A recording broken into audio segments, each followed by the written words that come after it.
Hi everyone, and welcome back to the Dimensional Dreams podcast. This is DeeDee, and I'm so glad to be here with you, exchanging some energy today. Today we're going to be doing the podcast a little bit differently. I thought about this, and I'm going to, from here on out, also include QHHT sessions in the Dream podcast as well. And mainly I'm going to do that even though it's not dreams. I want this podcast to be about just alternate realms of consciousness, which dreams are included in that. So eventually I'm working on my ability to astral project, like on call, and stuff too, and out-of-body experiences, and then dream sharing. So eventually I'll be talking about all those things, and it won't just be about dreams. It'll be just alternate states of consciousness, which I do feel like dreams fall in this range of alternate states of consciousness. And also QHHT sessions. I've had QHHT sessions done, which today we're going to be talking about one of my QHHT sessions. And I've also, of course, done them on other people. Sorry, Mercury is still in Gatorade right now, and my brain, okay? But we're going to get through it, okay? We're going to get through it, okay? So anyways, okay,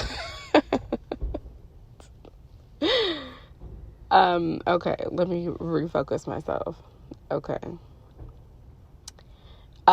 Doing the QHHT sessions and having QHHT sessions done, it's very much like being guided into a lucid dream, and at some point you're just immersed in it.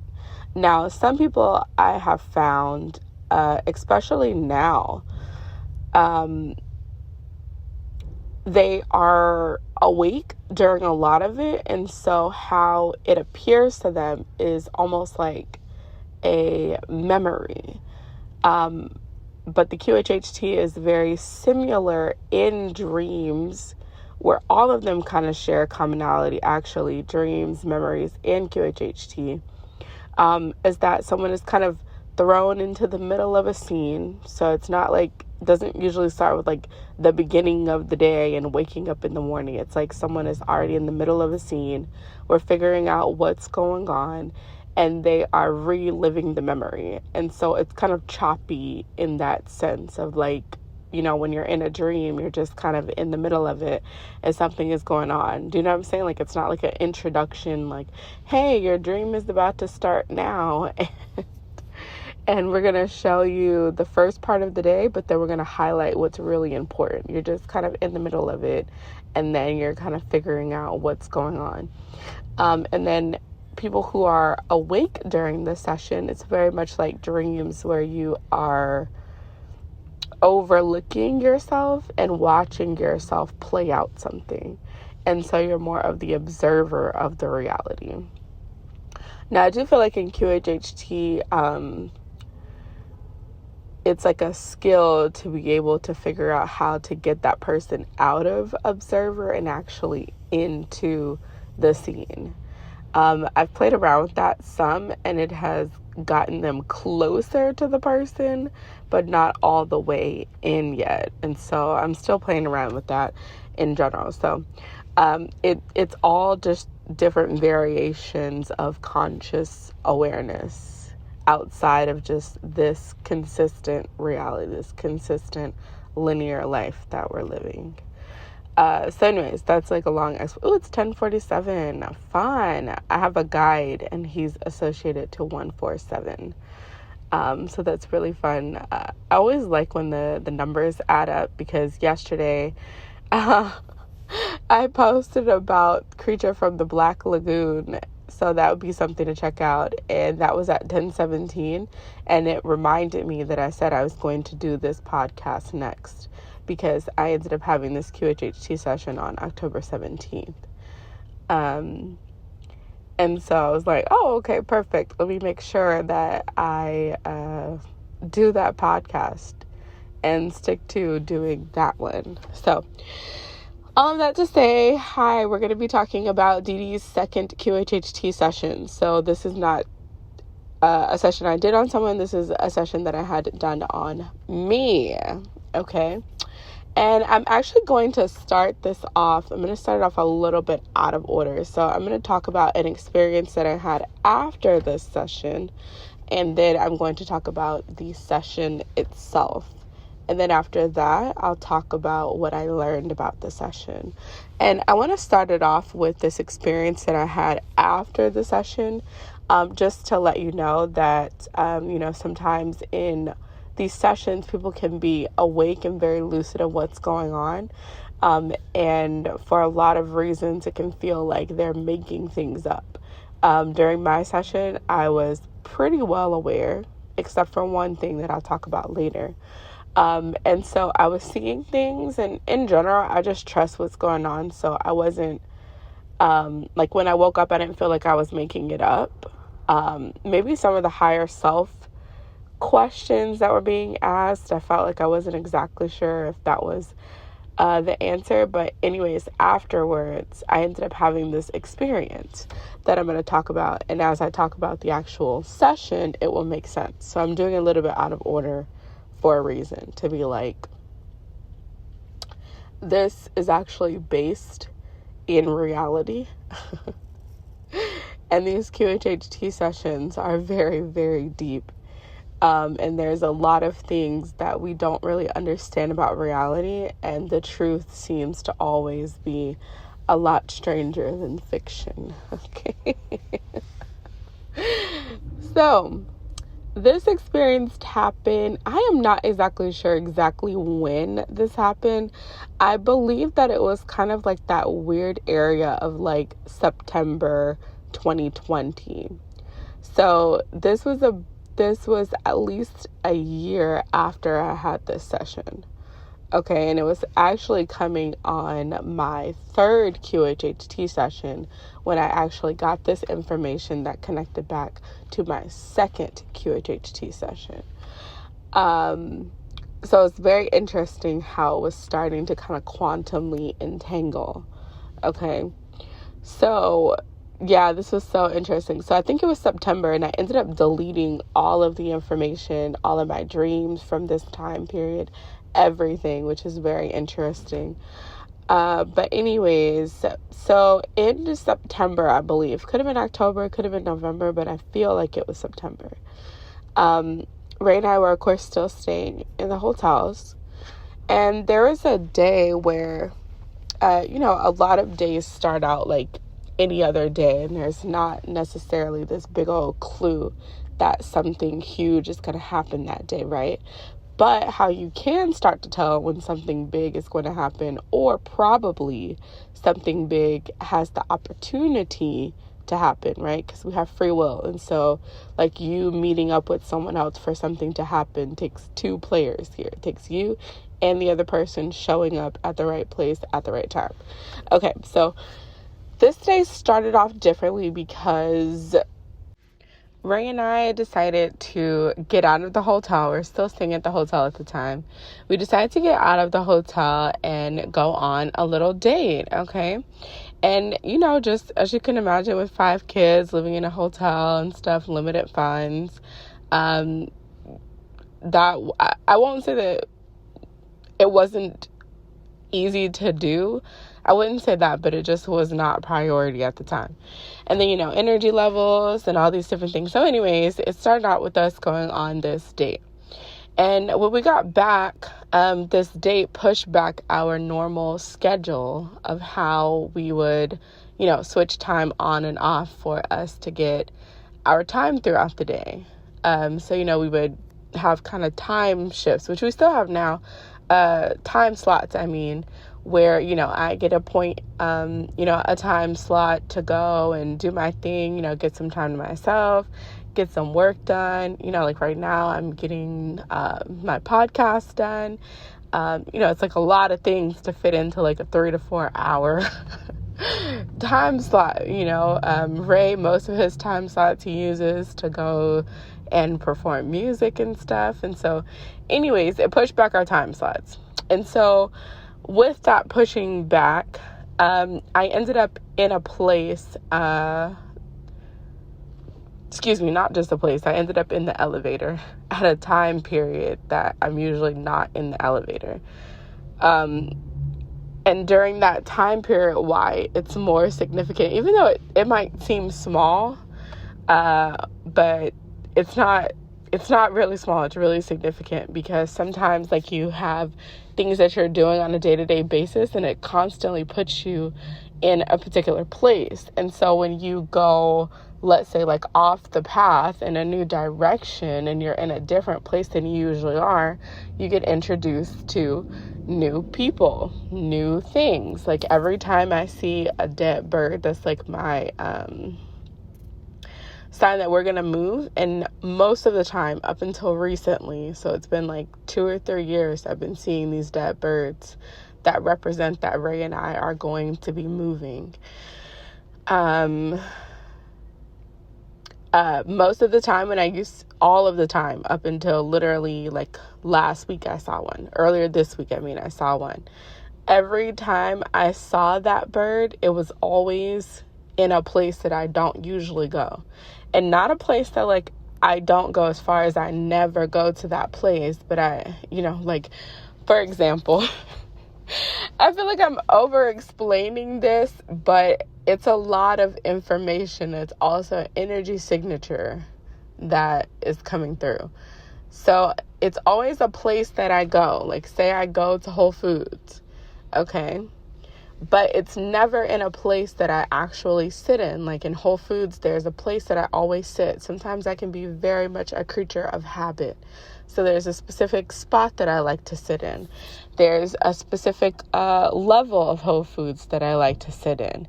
And so there's certain places in Whole Foods that I might see all the time, but I don't interact there. Do you know what I'm saying? Like, certain people, they really know the Olive Bar. I don't go to the Olive Bar. Like, I go to the refrigerated section. There might be people who really only know the areas of, fresh fruits and vegetables. I spend some time there, but I spend a lot of my time in the fridge section with the ready-made meals when I'm sitting there so that I can eat.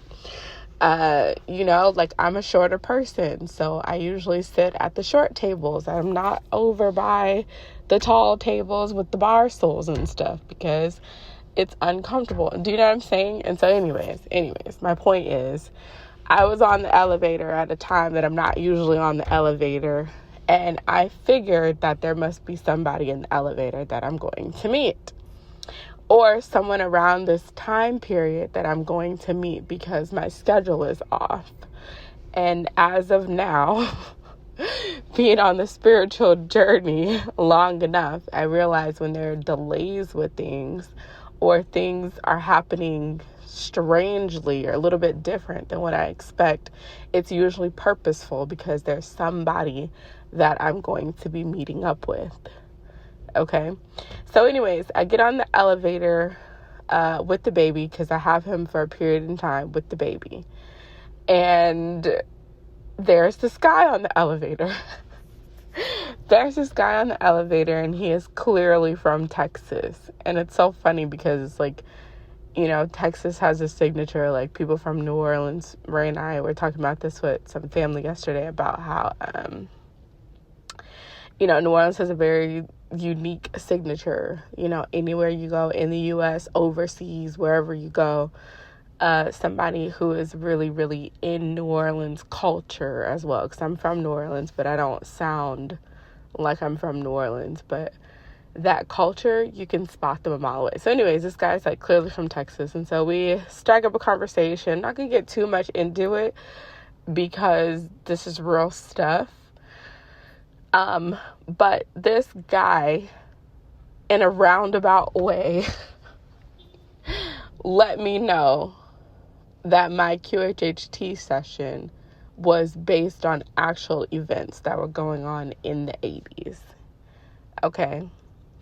That's probably as much as I'm going to say, because, the kind of weird thing with this, I was gonna say more, and then I kind of chickened out and was like, oh, I don't know how much I want to say about that, because as I think about it, I mean, well, that person did pass away, but I'm not too sure how much I'm gonna say about it. I'm gonna chicken out and not say too much about it. Mainly because these are actually based on actual events. And the QHHT session I can talk about because there's a lot of information out about that right now. Now, of course, when you're obtaining information, I don't want to intertwine that person in this because they did not know that I would be doing a, thing about this. I'm not still in contact with this person, but, just the way that the universe works, you never know who's going to find these. And so I don't really know. But anyways, what I'll say is that I had this fated meeting with someone who confirmed to me that my QHHT session was based on actual factual things. And not that I didn't know that, but meeting up with this person, I was realizing that like the 80s was not that long ago, and there are still people who are alive right now on the planet who are still impacted by these things. And it's like, of course, but it's like learning about something and then meeting up with someone who in a roundabout way was a part of this thing is wild.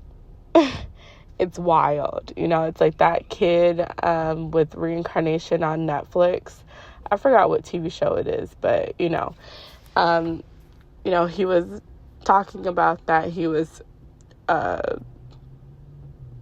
something about planes, like he was some type of pilot or something in one of the battles that the U.S. had with another country, and he ended up like actually finding and talking to crew members from that life where he died. I'm not explaining everything perfectly right now. Okay, I'm gonna calm down. Oh, it's 1:47. Okay, because I was like, you know what? I'm just going to redo all of this. I'm going to leave it in here, but I'm going to do timestamps. Okay? There was a little boy who had died, like, let's just say it was World War II. Because what I'm talking about today is going to have a lot to do with World War II. So even if it wasn't World War II, we're going to use World War II as the example. There's a little boy who died as a kamikaze pilot in World War II. And then he reincarnated in 2000 something. Okay, so he got blown up in this aircraft during World War II. And he turned around and reincarnated in the 2000s. Okay, and when they figured it out, he was having all these nightmares, everything like that. He had all this crazy knowledge about airplanes and all these different things. When they figured it out, they actually tracked down who he actually was in World War II as the pilot. And they tracked down the old crew, because I think he was the only one that died in that crew. And so all of those people that he was crew members with were still alive. So let's say he died in the 70s or something like that, or the 80s or something like that at 57 in one body. He reincarnated in 2000s, and let's say it was 2007, he was 7 years old. He was able to have enough language and English and things like that to tell his parents what was going on. They actually tracked down who he was when he died in the 70s, and they found the old crew members that he had, and he was able to, at 7 in a different body, same consciousness, talk to those crew members from the 70s because they were still alive. Some of them were still alive. That's trippy. Okay, I'm telling you that this QHHT session is similar to that. It's similar to that. And I'm trying not to say too much about it because I don't know how that situation ended with me, okay? And I don't necessarily want anybody to try to come and, I don't want that person. I don't know how much information he was supposed to be sharing, how much information he was supposed to be talking about. I don't know how much he knew about this aspect of it. So that's why I'm not saying too much. Okay. All right. That's enough. Okay. Let me get into the QHHT session itself. Okay. They're like, okay, then you're going to talk about all this QHHT stuff. Well, this QHHT stuff, most of it is readily available on the internet, as far as I know. And so that's different than somebody like saying their own personal things, their own personal information that they personally experienced is different than like what the CIA has released, because that's not a specific personal account of someone who was there. Of course, when someone has a personal eye view of what's going on, they're going to have details that maybe the public, they didn't necessarily want the public to know about. That's why I'm saying the QHHT session is okay to talk about, because a lot of it connects to things that you can just go and find. A lot of it. Now, some of it you can't. Some of that is my personal account, and since it's under me, I can talk about it. This is the distinction between this person's story and my story. Okay, all right. So here is the QHHT session, and it's very funny because this was like the one thing that was kind of different. So I was conscious throughout most of it. But it's still really good to record it and send it, because there's certain things that like in the moment as you're experiencing it, you think that you're going to remember it. But when I go back and listen to it, there's things that I'm like, what? Did I say that? Like, what? And so anyways, the one way that I knew besides the information checking out, because at some point it clicked, and they're like, yeah, you need to go research into this and find it.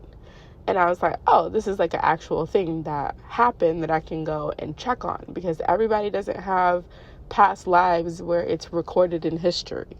And so they're like, you need to go check on this. Anyways, the one thing that clued me in was that we're at the hotel, and at the hotel, there are always planes passing by. Like for 2 years straight, we heard planes almost every second of our lives. Not literally, but like literally every 30, like at least every 5 minutes, there was a plane going by. And when I was under, I really thought that I was consciously aware of everything that was going on, but I did not hear the planes at all. And when I listen back to the session, you can hear the planes. And at some point, I might post clips from me actually talking in the QHHT session. I just don't know how to do that. Ooh, that's so interesting, because that's reminding me of like the red sun, and I know that was connected to Japan.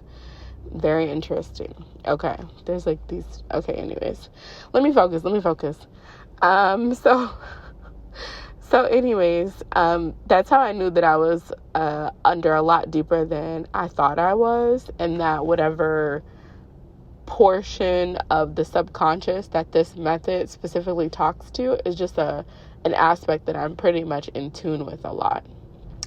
And I find that with a lot of people who consider themselves to be, awake or spiritually in tune, or light workers, that are in this kind of more spiritual modalities of life.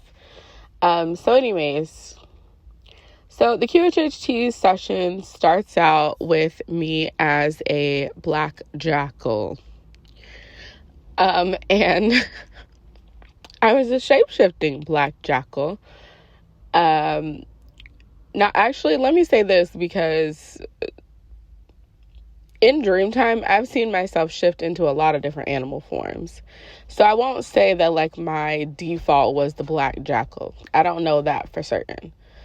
But I will say that one of the capabilities and what I was doing first was I was walking around as a black jackal in New York City, okay?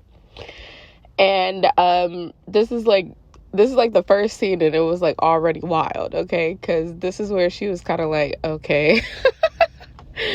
So I was a black jackal and I shapeshifted into a human woman, okay? And when I shapeshifted into a human woman, I started scaling a wall. Not a wall, but a building, I mean. It was this silver building. It was in New York City, the heart of New York City. I could see a lot of different things. I could see Hard Rock Cafe. I could see the W, possibly a Chase. Like, I've been to New York City maybe like once or twice, but I don't really know this area. But anyways, it was a silver, unassuming building. You know, just when you think of a building in the middle of a major city, downtown business kind of, thing, it's just like a silver building with lots of windows on it. And so I'm scaling the side of it, okay? And so as I'm scaling the side of it, I realized that I'm going to the very top of the building, okay? So I'm not going inside to talk to anybody. I'm going to the top of the building because there's some type of radio frequency, some type of something that seems like it's coming off of this building that needs to be addressed in some type of way. So I get to the top of the building, like the roof of the building, and as I'm up there, I shapeshift back into the jackal. I'm going to just call it a wolf, even though I don't think that jackals and wolves are the same. But I don't know, but I'm just going to call it a wolf from now on, just because for some reason that feels a little bit more comfortable. So anyway, so as I get up there, shapeshift back into the wolf, and there's this huge black wired type of what do you call them? You know, radio transmitters. Oh my gosh, what is it called? Satellite. So this one looked like the old kind of dish satellites. But it was like wires though. Not wires, I'm sorry. Like metal. I don't know. The interesting thing is that it reminded me a lot of the satellite from Camp Hero. Not going to get into that, but it didn't look like the Camp Hero one. But it looked like that type of thing, but just in a different shape, shaped like a satellite dish. Okay. But like I said, even the part that was the satellite was also like the metal beams and stuff too. So it wasn't like one complete unit that had a center and something like a signal coming out of it. All of it, the whole satellite part was also metal beams as well. And so it was humongous, okay? So I was up there because this satellite was intersecting certain frequencies. Now, I don't know if it was intersecting natural frequencies or what it was doing, but it was causing a ruckus. So I finally found it. So, in QHHT, just like memories, just like dreams, you're just kind of in the middle of something. And so the sense that I got is that before the scene of me scaling the building, I was roaming around New York City looking for where the satellite was. And then I finally found it on top of this building. Okay. And so as the wolf, I started howling at the full moon because there's the full moon and it was like directly in front of me, like not directly in front of me, but I could see it up in the sky. And I was howling at it to give a communication that this is where the issue is coming from. And I also got the feeling that like I was a part of like the team that didn't usually go out unless it was like a really big problem. So it's not like we would go out for like, everyday things, definitely not, and even sometimes not for super crazy things, but it was the feeling of like, by the time it gets to me and my team, this is a really big problem. And so it was causing a huge ruckus, okay? And so the woman is trying to kind of figure out what's going on. And, you know, I'm like a shape-shifting wolf howling at the moon. There's like this big old thing going on, blah, blah, blah, blah. And so we go to like the day before this scene. And the day before this scene, I was out in Chicago. Okay. I was out in Chicago. Like it doesn't get any better. It's all crazy. Wait. I'm in Chicago, okay? And I am in this place that looks very foresty in Chicago. And it's also outside of, you know, like the downtown kind of business kind of district, like downtown city feel. Okay, so I am in this forest kind of area, and I'm a woman. I'm a woman. And definitely not like from the outward appearance, I'm not an African American woman. Now, of course, phenotypically, I would have looked maybe like Middle Eastern or something, like with some Jewish ancestor or something like that. That's what I would say. But, you know, of course, your phenotype and what you look like doesn't necessarily say the whole story of what your genetics are. But I was not outwardly African American looking. And so I'm like sitting in kind of a dog position, naked, in this forest area. I have this like flower crown on my head. I've got all these different flowers. And this kind of flower crown sitting on my head. And I'm sitting like in, like, you know, when dogs sit down. But I was also associating it to a birthing position and a frog. It felt more like a frog. And that's what I'm saying. I don't know if like the default was that I was a shape-shifting dog, because I could have just been a shapeshifter in general. But in this position, it was like a birthing position, and it felt like a frog. And so I'm sitting there naked, and the practitioner is like, I mean, do you just sit naked all the time? And I'm like, yeah, pretty much. Like, you know, I don't really live in the city because I don't want to like have to partake in superhuman things. Like, I just don't want to subscribe to that. And so I live more in the outskirts in this forest area because I can be more myself. And so anyways, as I'm sitting there, so I can kind of see out, because at this point I'm looking at myself, and then she starts asking me some questions, and I shift my perspective. So now I'm not in the body experiencing it. I'm like an observer looking at her and looking out over Chicago. And so I see where we live, you know, myself as this other person, where we live is kind of in the outskirts of this forest area. And then there's a clearing, and then there's the back of Chicago City District, okay? And so on this particular day, there is a guy who's walking. I see him walking from the back of the city, and he's walking through the clearing to go to the forest area to come and meet me. And I get the impression that I know this person, you know, this male person that's coming, okay? And he's always walking kind of like this trench coat with this, like, you know, trench coat kind of hat or whatever. And we meet up like every Thursday or something. I don't know if it's every single Thursday, but when we do meet up, it's a Thursday. It's not every day of the week. And so he's coming to meet me, and he knows that like most of the time I'm not dressed in clothes. And he brings this trench coat so that when we walk through the city of Chicago, because we go back to Chicago, so he comes to get me and we walk into the city together. It looks like a guy who's helping out a woman, like, and something has happened to her. Because I feel like if we were just walking next to each other normally, there would have been something odd about us walking with each other. Now that I'm not exactly sure. I'm not exactly sure why.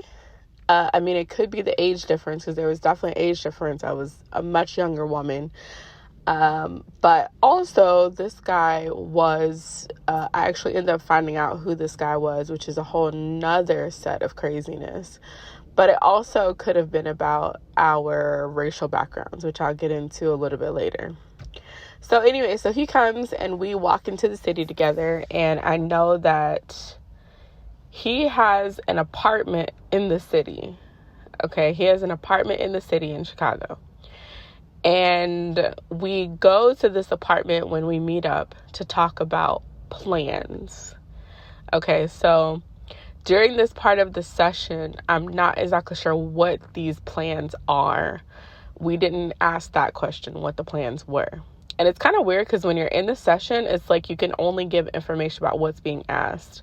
Sometimes, like, you're kind of able, in a sense, to go into more detail, but it's very interesting. It's like you can't really just start talking about everything. Like maybe in the higher self portion, but something about the past life portion, it's very difficult to just answer questions that are not being asked. I don't know.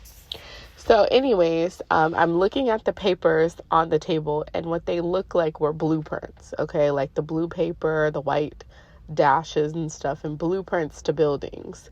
But also it wasn't just buildings. There was also other blueprints that we were doing for other things. And so I don't know if we were doing blueprints in Chicago, or maybe we're looking at the blueprints for this building that I was trying to find in New York.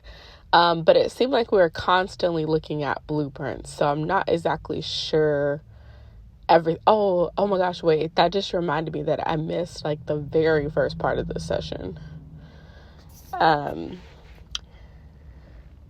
Okay, let me finish this segment and then I'll go back to the very first part of the session that I forgot to mention. Okay, so anyways, we'll go back to that. So we're doing the blueprints and everything. And so what I gathered from it is that this guy found me. He found me. I was a part of a program, a hybridization program. Now, some people, when I say this, you can be like, what are you talking about? It must be a thing, okay? I don't know in what way it is a thing, but it is a thing, okay? So bear with me. Okay, so I was a part of a hybridization program. This is like a interplanetary secret exchange program where they have humans and other people that are part of some type of,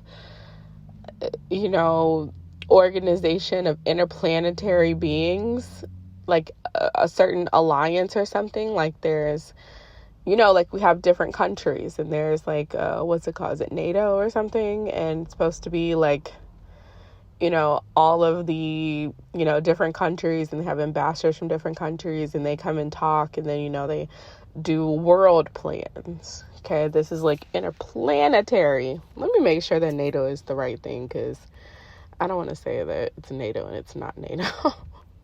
Is it called NATO? Let me see. Hold on. NATO. No, not native. NATO.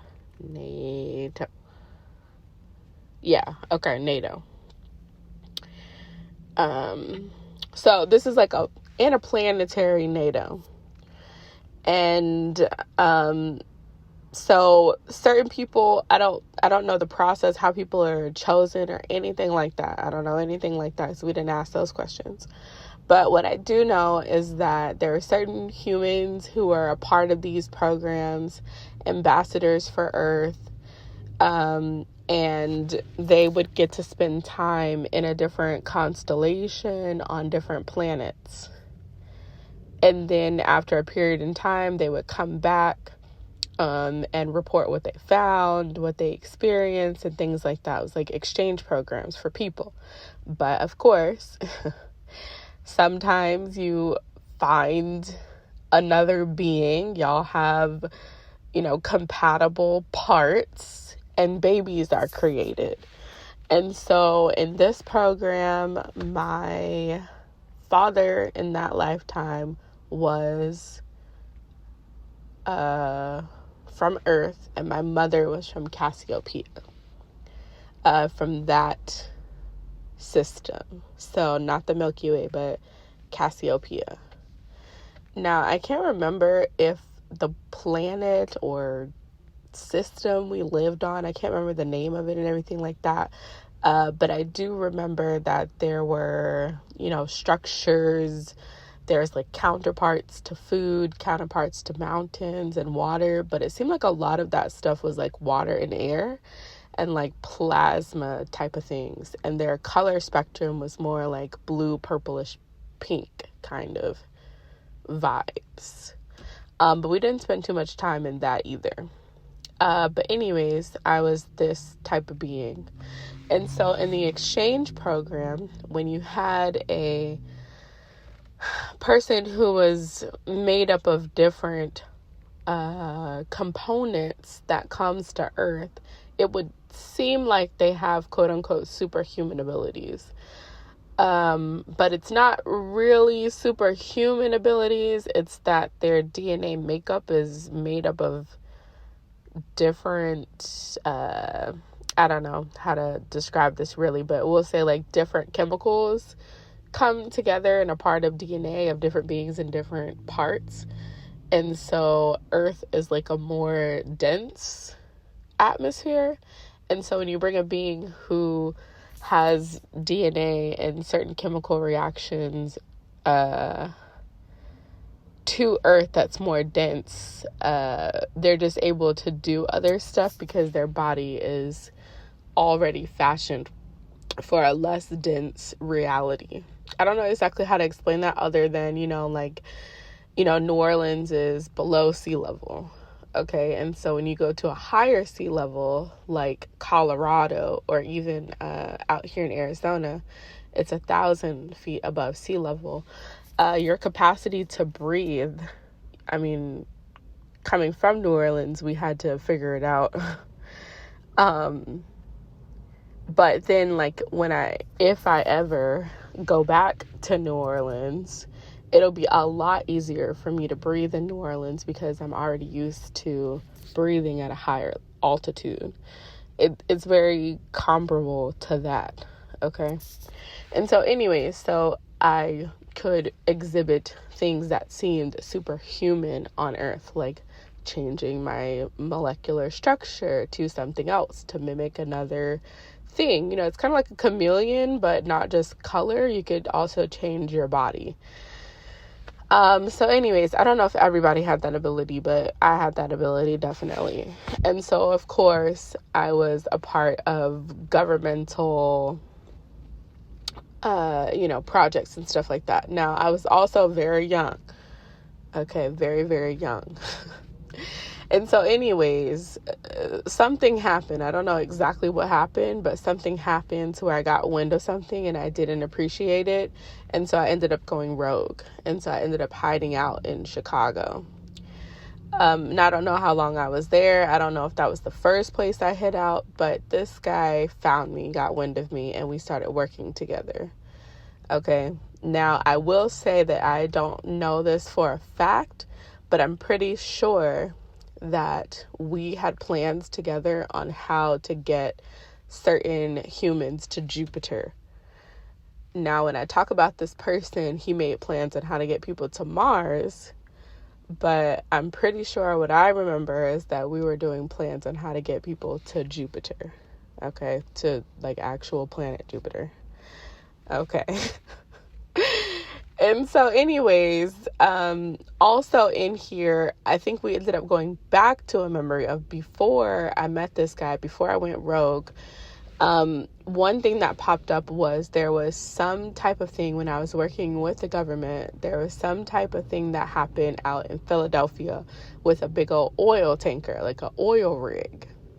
And I remember in the dream, I was like, I think that this is called an oil rig or oil tanker. And then I looked it up and it was exactly what I was talking about, which is very wild.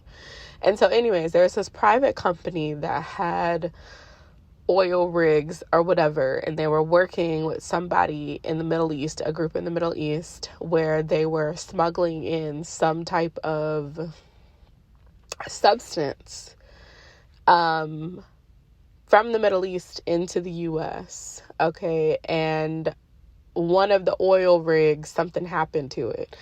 I don't know exactly what happened to it, but whatever the substance was that was on board ended up leaking out into the waters. And so I was in some type of way in the room and sitting in somebody's body, listening in and reporting information on what they were talking about back to the government. Because this private company, of course, did not let the government know that they were doing illegal activities. And of course, since I was there, the government was already aware of it, but they were more concerned with, I guess, kind of just trying to see how it was going to impact U.S. relations with the Middle Eastern group. So they wanted to see that, like, since this exchange didn't go well, how that was, if that was going to impact the U.S. at large, their situation with the Middle East. Okay.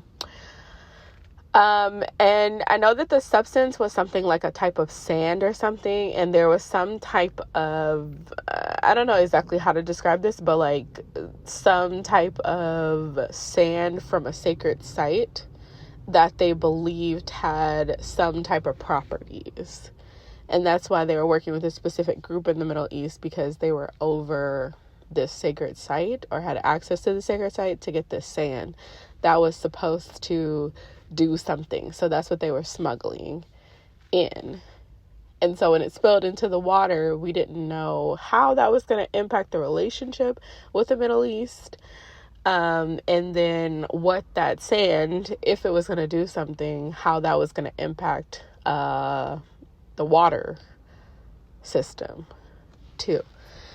But looking at it though, I remember saying that whatever they're trying to do, they mistranslated the text. And so overall, whatever is going to happen to the water is not going to be, like that big of a deal. That whatever they thought the sand was going to do wasn't exactly going to do what they thought, because they mistranslated the text. Context is always important. Context is always important. And so I remember that. And then the final scene. Oh, wait, I said I was going to go back. I said I was going to go back to the part that I forgot. Okay, so before I was scaling the walls, I saw myself as a as a pixie with frog feet. Okay. And in my hand, I was holding blueprints. This what triggered it. I was holding blueprints. And it was also mixed in with this paper that looked like, you know, the National Hurricane System. And there was like this big old hurricane that was happening on Earth. That's what I'm going to say. So I was like this pixie flying in the sky. I had frog legs. I had blueprints in my hand. And I had like this hurricane center kind of map in my hand. And I was flying to Guatemala because that's where the storm was going. The storm was going to Guatemala. And so there's like a big old huge hurricane, and in the center of the hurricane looked like a Tylenol pill. It was blue on one side, red on one side, and white in the middle. Those Tylenol pills. And I was like, yeah, we've got to get to Guatemala, and then next we have to go to Chile because something is happening over there and we need to be aware of what's going on. So that was the like introduction scene into me scaling the walls of the building, the side of the building in New York. Okay, because the blueprints triggered that memory. And so the next scene that I saw, which was even crazier, like all of it was just crazy. The next scene that I remember was, now I don't know how I got here because we didn't ask this question. I don't know how I got here, but I got captured. Okay, so this is after I went rogue. This is after I met with this person. I got captured.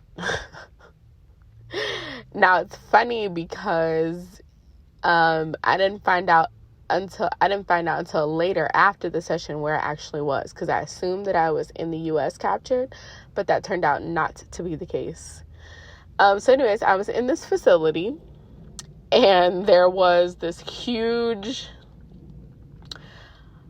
I don't even know how to describe this child. So I was in this big old huge room, and there was like the glass window, you know, like when they have researchers and they're looking in the window into the room and they can see what's going on. I was in one of those type of rooms, and all these researchers or whatever were looking at me, and I was strapped up to this table, and I was inside of this machine that was acting kind of like an MRI scan, but it also was something else. So I was laying on this table sort of situation inside of this machine. Okay. And it looked like the concrete trucks, like, you know, the concrete trucks, and it spins. I guess it spins to like keep the cement, you know, warm and keep it liquid or something. It looked like that. And so there's like one long kind of window with a light, a really bright light in it. And then there's another one underneath me that had the same thing. And so it would revolve around me. And so it was like spinning light around me. And all of the researchers were, like, I kid you not, like, they look like clones of each other. They all were pretty much around the same height, pretty much looking like they had the same blonde hair, same blue or green eyes. Most of them had glasses. Like, they literally looked like clone variations of the same person. It was so weird. And I remember thinking that as I'm like... don't know what's about to happen next, but clearly I wasn't that bothered because I wasn't anxious or nervous. I was just kind of like peeping out the vibes. And I got the feeling that they were trying to transfer, I know this is going to sound crazy, but so I was on one machine, and then on another machine, they had another person. Now, I couldn't see what that person looked like, but I could see like their hands and feet and stuff. And I was kind of listening into their conversation, these researchers. And so they were trying to figure out how to transfer my consciousness from my body into the other person on the other light table situation. Okay. And there's a Netflix movie that I was guided to watch, and I almost fell out of the bed, passing out when I saw it, because I was like, this is exactly what it was like. Almost exactly correct. There's a movie called Selfless on Netflix. Crazy sauce. Okay, so anyway, oh my gosh. So I'm listening to them. They're trying to figure out, like, you know, when they're going to press the button to transfer me, okay? Because it seemed like it wasn't going to be a good idea to kill me. Killing me didn't seem like it was going to solve their issue. But what they wanted to do, and what their theory was, that if they could put me into a different body, you know, your body works in connection with your spirit. And so you also learn things with your body. You know, you learn how to walk, you learn how to talk. And so your body also has bonded memory to you. And so their theory was that if they could transfer me to a different body, it would confuse that body, because the memories that I had with my body would still be transferred to the other body, but that's not the body that I learned these things in. And so, you know, the shape-shifting, ability to be in other people's bodies, and so I'd be able to, like, travel and transfer to anybody that I wanted to. But there's something about going back to your own body that, like, supercharges you. So I could temporarily go into another body, but I would always have to return to my body, of course, because that's like my home where I live. So if they could figure out how to permanently transfer my default into a different body, it wouldn't necessarily keep me from learning everything, but it would definitely slow down the process greatly, because that body would be confused and not know how to do what I learned with my other body. Oh my gosh, I realize how crazy this sounds. I really, really, really do. But like I said before, I have learned in this reality that the truth of the world is actually a lot stranger than fiction. Okay? So that's what they were trying to do. Now, it's very interesting because as they're kind of like, talking about these theories and blah, blah, blah, blah, blah, and I'm just like waiting to see what's going to happen. There's a guy that walks in. Oh my gosh. And this guy walks in and he's the one that really took my attention. And he really took my attention because he was obviously not blonde hair, blue eyed. He was the most Portuguese, South American, Latin looking person. Okay. Brown hair, shaggy kind of beard, very thick eyebrows, thick eyelashes, deep, kind of brownish, like not brown like African American people, but, like olive tone and everything like that, but clearly not a clone of the other people. And he was the boss. And I was like, how in the world? How is he in there and how are they respecting him and everything? Now, he had on this, army green uniform. So I knew he was in the military, but he held this kind of energy, excuse me, where I knew that he was very, very high up in the military though. And he was over them in some type of way, or he had jurisdiction where he could go where he pleased. And I remember that his lapels on his shirt were filled all the way down.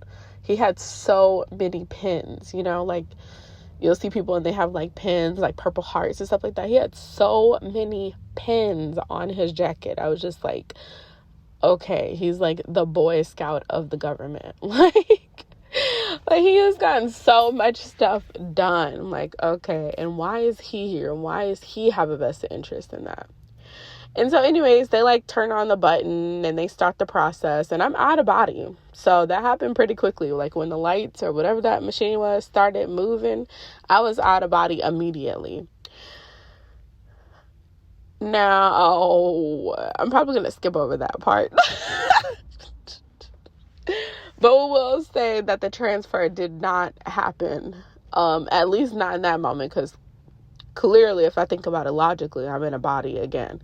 So in some type of way, it did happen, but it didn't happen at that moment. And this is not the body that I saw that they were trying to get me into either.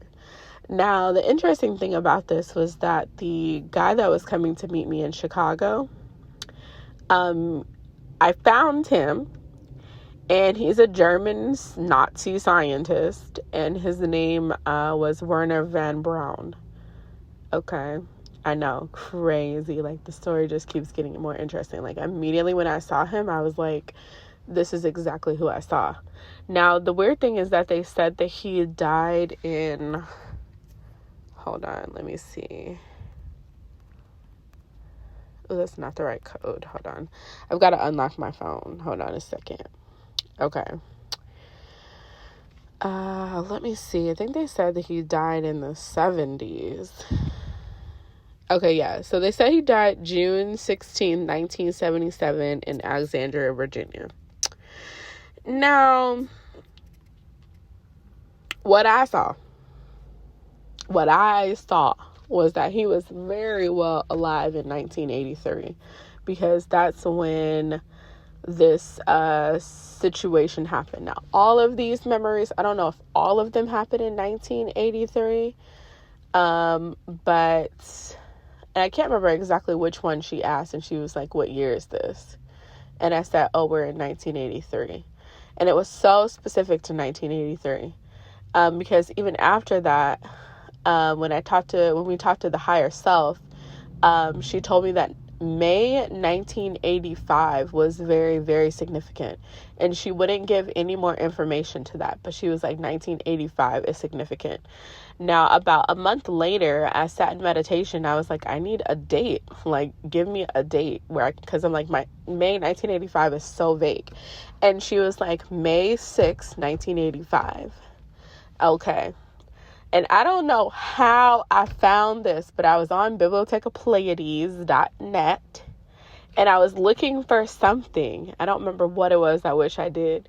I was looking for something that I got guided to look for. And the next thing I know, there was a result that popped up that was talking about William J. Casey, the CIA director in the 80s, and that he died May 6, 1985. And by that point, I was shooketh to my core. I was like, what? I was shooketh to my core. Okay? So anyways, I don't know because in 1983, I was 23 years old. And it was funny because she was even explaining, like, that's 23 in Earth years. But in the Cassiopeia system, the time is a little bit different, and I would have been 26 from Cassiopeian years, but I was 23 in Earth years in 1983. And so I knew that I had been born either in the 60s or 59. But I know that he was alive in 83. That's all I'm going to say. I know he was alive in 1983. He did not die in 77. So, yeah, the thing that tipped me off in this life, to where later on they're like, you need to look this up because this is like a real occurrence. And I didn't know how to look this up. But she asked me what my name was in that lifetime. And my name was Sofia. And that's when things got real interesting. And let me just say that I could be wrong. I'm going to leave a little bit of room for me being wrong here because, it could have been 1983 and it could have been, no, because she asked me what year I was in. And I think that it was the first one where I was scaling the building. And the day before I was in Chicago, with this guy. And I'm like, it has to be like, unless I didn't go back to like the day before and I went back to like just overall memory. I'm not exactly sure, and it's so interesting. So there's like one person that I reached out to who knew him, and that person didn't respond back to me. But anyways, so eventually I ended up doing some research. And it's so interesting because the timing was so weird. Like I had just met this woman with the QHHT session for me again. So third QHHT session.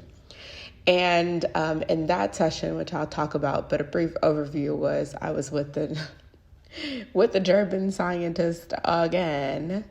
And this was like connected to Project Odessa, which I know was like in the 40s. And so in the third QHHT session, I went from 1983 in the second one to 1947 in the third one.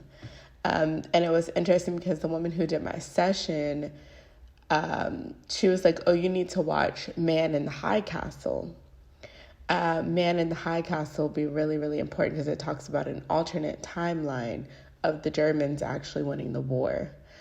And so anyways, it's just like a very weird timing. And then that's when I met this guy who let me know that a lot of what I was researching about this event was like a real thing. And I got like a realization that some of these people are still alive today who were a part of this. And so anyway, so I ended up doing some research and I found out that this was Operation Sofia. And there is actually like a little book where they showed some of the people who were a part of this unfortunate operation. And here I'm going to leave it where if you want to look into it, you can, but it's very, very heavy emotional stuff. And I don't want to just kind of like throw you into that.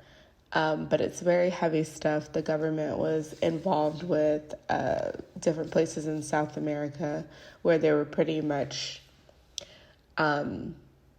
kidnapping and torturing certain people, part of the Ixil community. And it could have been extended outside of that, but I know that it focused a lot on the Ixil Triangle. And a lot of these, I believe, had Mayan ancestors. Also, the QHHT tribe, I'm not sure how to pronounce it. I'm not sure how to pronounce Ixil either, but I just think that IX is pronounced Ixil. But IXIL, I think that's how you spell it. And some of the reporters and journalists that were getting involved, that were talking about all these people that were going missing, some of them ended up getting captured and tortured. And there is one person who I believe that I was at least connected to. Her face looked very, very familiar to me, and her name, in fact, was Sofia. And it was interesting because I couldn't tell if, like, my name was Sofia as the jackal and I had, like, a different name because we didn't ask that question. But like I said, I knew that this person was connected to the government in some type of way. So I don't know if I gave him a, fake name, or if Sofia was my actual name and I gave him a different name, or if my name was just Sofia in general. I'm not sure, but it was very, very interesting. And the guy that I ended up seeing, which was so wild, because eventually I was like, okay, well, let me see if I can put a face to a name. And I wasn't sure how I was going to find him. But actually, surprisingly, he was quite easy to find. Hold on, let me make sure that this person, I'm going to put the phone down for a second. Let me make sure that this person has died, because I can't remember. I think he did.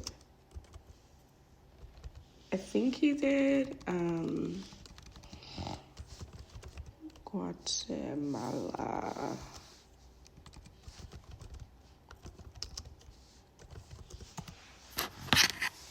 All right, I'm just double checking to make sure that he died. Yeah, okay. I thought that he had died, but I wasn't exactly sure. So yeah, the guy that I saw, his name was Efrain Rios Montt. He was born June 16th. Look at that. He was born June 16th, 1926 in Guatemala. And that's like the day that they said that Werner died, was June 16th, 1977. And then he died April 1st, 2018 at 91 in Guatemala City. And let's see, it says he joined the Guatemalan army in 1943. Interesting, because I said, I went back to 1947. So I was already involved in something in 1947, so probably 1943. And then, of course, I don't know if I mentioned this, but, after I had my awakening experience in 2013, by the time I had my child in 2015, my first kind of introduction into after I did a whole bunch of shadow work for those 2 years, my first introduction to spiritual concepts besides dreams was actually Philadelphia Experiment with Al Bialik. And so I haven't quite figured out that connection yet, but I remember Al Bialik saying that there is a quantum entanglement of 40 years. And so 1983, 1943, which absolutely blew my mind. Absolutely blew my mind. Okay, let's see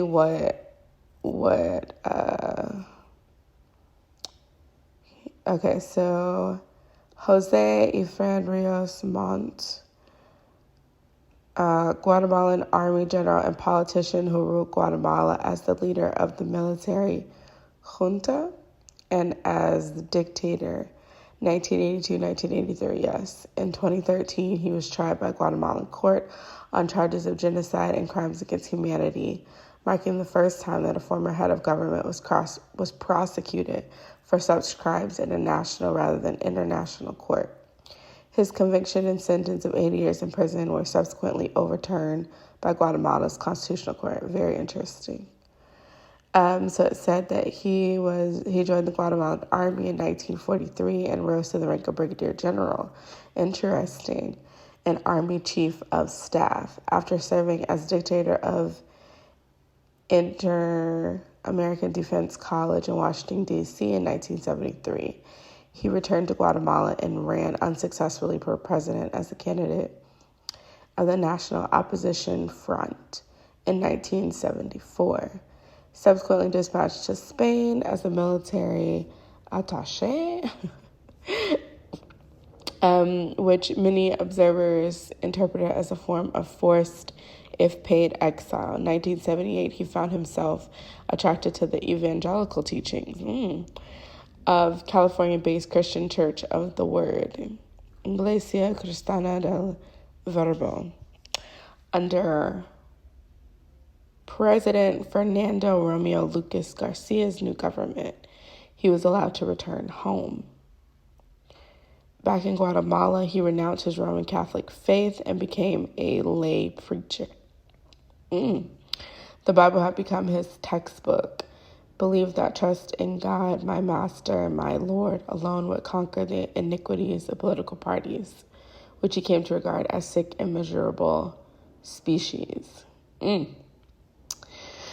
Okay, so I'm not going to keep on going too much with that. But this is definitely the guy that I saw.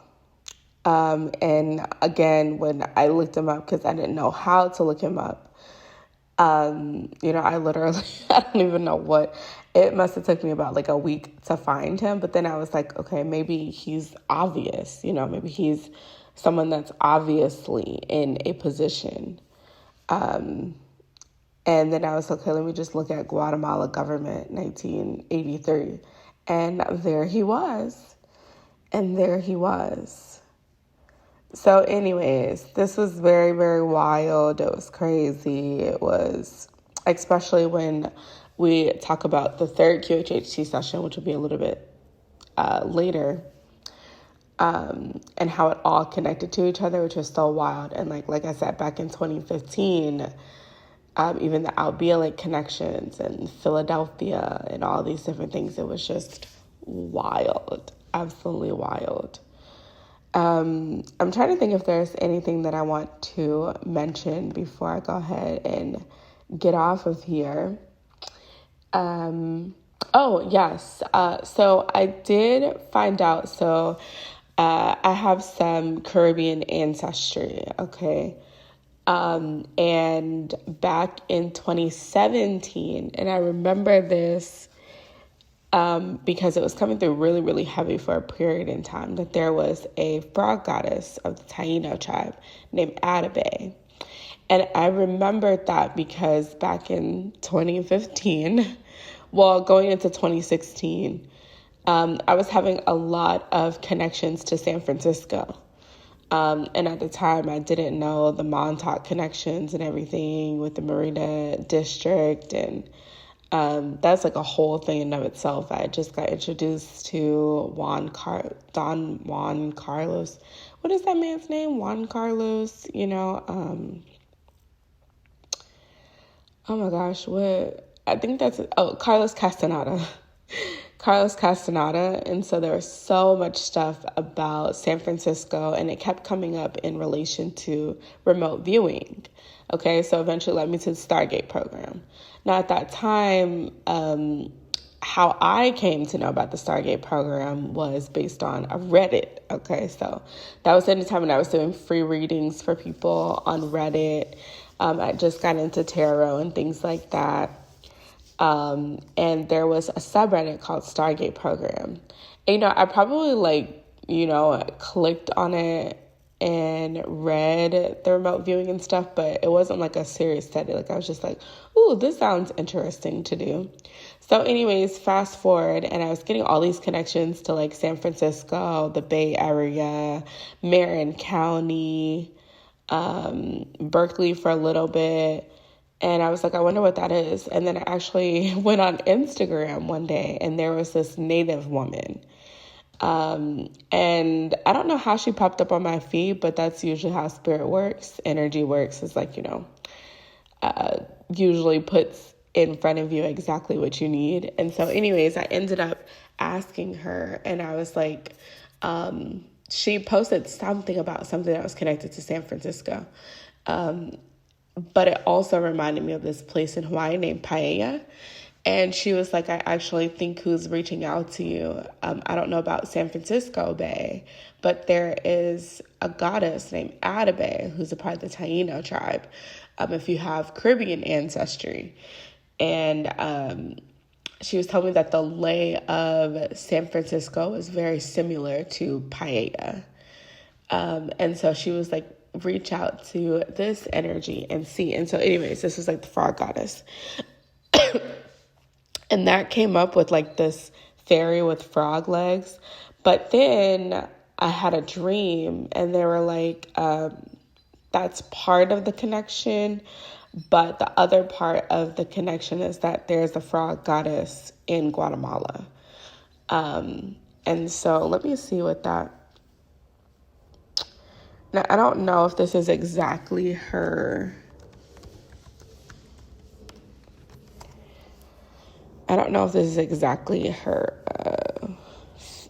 thing, but she's a frog goddess that's actually associated with birthing.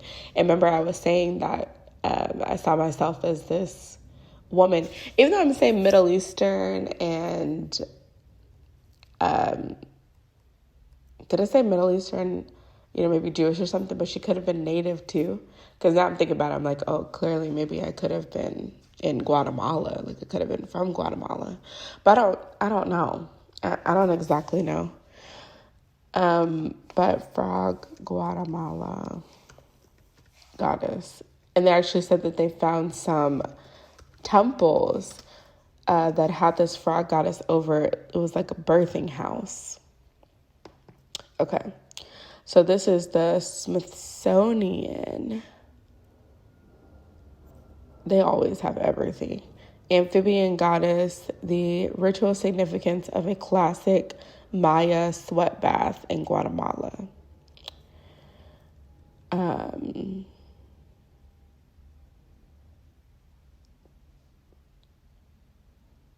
Okay. No other structure in Mesoamerica, sweat bath or otherwise, looks like this building.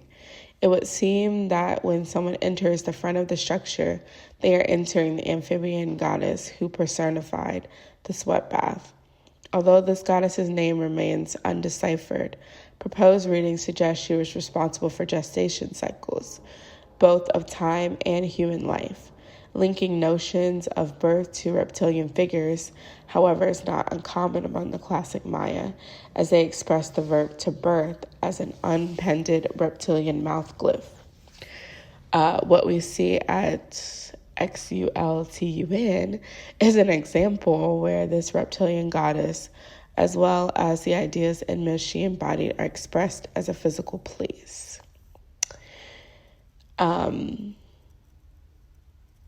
And there was, when I looked it up, there was a connection to a name that started with a C. Ooh, let me see. Of course, we have Heket, that's the Egyptian frog goddess. What was it?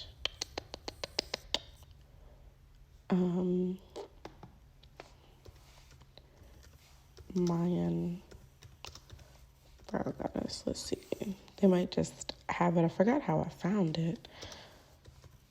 But I'm like, there are people who this is their ancestry, and so they probably know who it is, even if you don't know who it is.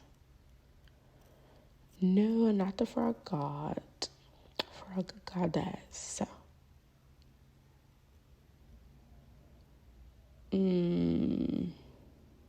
Not him. Oh, I think I looked up specifically in Guatemala. Let Let me see. Guatemalan frog goddess. No, not Taquet. No.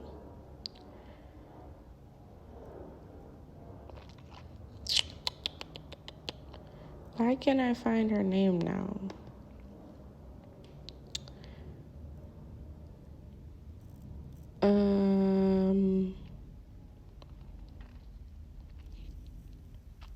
Is it this one?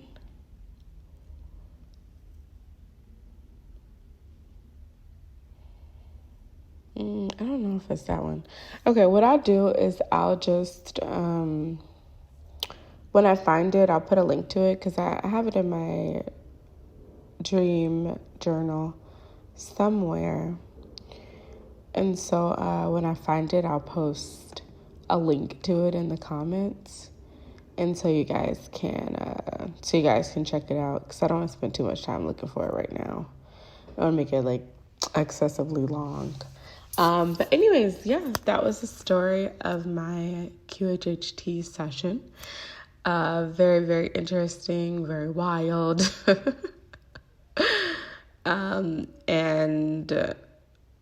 Yeah, it's definitely a real thing. So thank you guys for spending this time with me today. Excuse me. Thank you for spending this time with me today. I hope that that you got something from it, that some aha moments, maybe some connections in your own life. Maybe in general, you'll see how it starts to connect, especially if you yourself have German ancestry. And all those things. So make sure that you come back and see me. Sending you lots of hugs and good vibrations. Bye.